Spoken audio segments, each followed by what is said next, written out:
looking at a classic story today that profoundly shifts how we view our own lives. We spend so much of our daily energy looking outward, constantly measuring ourselves against everyone around us, that we just completely forget to look inward. So today's source material centers around this timeless fable, the fable of the unhappy crow. And sure, it's a wonderfully simple narrative on the surface, but the psychological implications and the lessons it holds for modern hyper-connected lives, they are absolutely huge. Right off the bat, I really want you to think about your own answer to this question. Who is the happiest person in the world? Like, really think about it. Is it someone with just boundless wealth? Someone with flawless beauty? Or maybe someone with absolute, unrestricted freedom? It's a question philosophers have literally debated for centuries. And let's be honest, our culture today usually points us straight toward money or status. So keep your personal answer tucked in the back of your mind as we walk through this story, because it might just completely change by the end. Section 1. The Unhappy Crow. A Tear Falls. So, we begin our journey with a crow who is deeply, deeply dissatisfied with his existence. He feels entirely useless and hated. He's just sitting up in a tree, weeping. This is a state of total despair. He feels completely unloved by everyone. He constantly gets shooed away and disgraced by the people below. He's given absolutely nothing to eat, and his self-esteem is so incredibly shattered that he genuinely believes death would be better than his current life as a crow. He actually hits such an emotional low point that his tears fall right through the branches and land directly onto the cheek of a meditating monk sitting below. Well, the monk, feeling a lot of compassion for this miserable creature, looks up and asks what's wrong. And when the crow explains his total despair, the monk's immediate response is this profound piece of wisdom. We should learn to be happy in whatever condition we are in. It's a beautiful, really grounding sentiment, right? But the crow, he is way too caught up in his own misery to even begin to understand it. He just keeps crying, totally unable to see any value in his own life. Section 2. The Quest for Happiness. Seeking the Best Life. Okay, so to help the crow out, the monk makes this incredible offer. He says he can use a special mantra to turn the crow into absolutely anything he wants to be. But, and here's the catch, he first sets him on a very specific mission. The crow literally has to go verify happiness before choosing his new form. The monk essentially tells him, look, I will change you, but first go find the creature you want to be and ask if they are actually happy. It's kind of like doing due diligence on life. So day 1, he meets the monk and gets his mission. By day 2, he's off evaluating a swan. Day 3, he's questioning a parrot's lifestyle. And by day 4, he seeks out the peacock. It's a highly structured journey of comparison. Naturally, the crow first targets the swan, assuming its flawless white beauty makes it the happiest bird alive. He flies over to a pond, sees this graceful bird swimming peacefully, and just showers it with praise. He says the swan is as beautiful and white as milk, totally assuming that having this kind of pure, revered physical perfection equals 100% life satisfaction. But get this, the swan instantly rejects the compliment. Instead, it obsesses over its lack of colors. The swan says, "White is nothing. I think the parrot must be the happiest bird."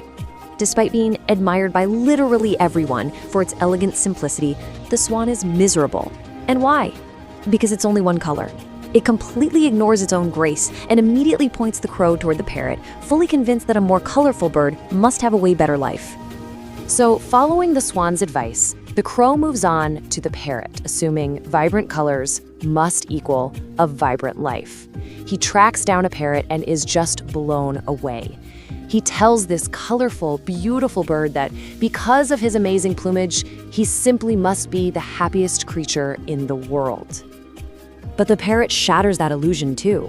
He explains that his beauty only brings this constant, terrifying threat of captivity.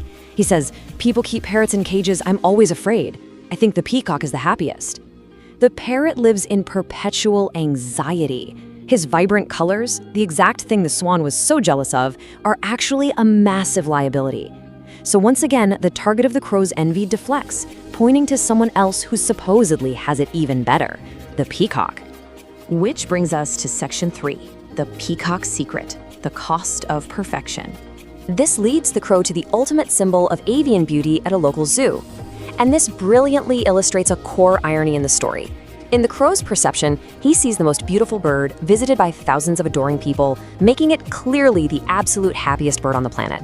But in the peacock's reality, He is entrapped in a zoo cage. His stunning feathers are painfully plucked by people to make decorations. He is completely miserable and physically trapped by the very beauty everyone else admires. And then the peacock drops this absolute bombshell revelation, confessing that he actually spends his days wishing he was a regular crow, just so he could be free. The peacock looks right at him and says, "I have examined the zoo very carefully and realized that you, the crow, are the only bird not kept in a cage. You know, people don't try to entrap crows." The peacock is literally daydreaming about having the exact life the crow was just crying about. Section 4. The danger of comparison, the vicious cycle. Hearing the peacock's painful confession changes everything. The crow runs back to the monk, completely abandoning his wish to change because he finally recognizes the immense value of his own freedom. For the first time in his entire life, the crow is actually happy to just be a crow. He tells the wise monk, "I don't want to be anything else. I'm fine as I am." So, why does this matter to us? Well, this ancient fable directly translates to the psychological traps we set for ourselves today. Think about it. When you scroll through social media or look at your neighbors, we fall into this specific vicious cycle. Step 1. We make unnecessary comparisons with others. Step 2. We become sad about what we supposedly lack. And Step 3. We curse ourselves and our lives. This is exactly what the swan and the parrot were doing. They were stuck in this loop, totally blind to the advantages of their own existence, focusing only on what the next bird possessed. To avoid becoming the saddest person in the world, we have to actively break this cycle. And here's how we do it. First, we must actively learn to be happy with what we currently have. Second, we have to stop focusing strictly on what we don't have. Third, and I think this is highly practical, accept that someone will always have more than you. That's just a mathematical reality of life.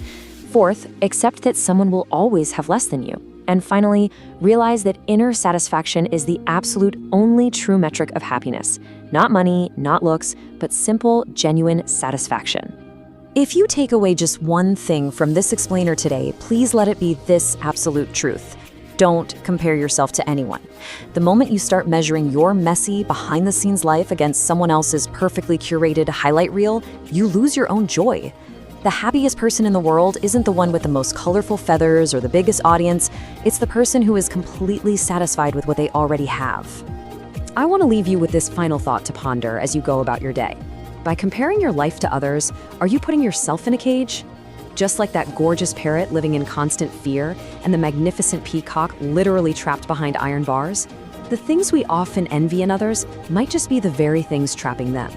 So, embrace your freedom, embrace your own unique journey, and stop looking at the bird in the next tree.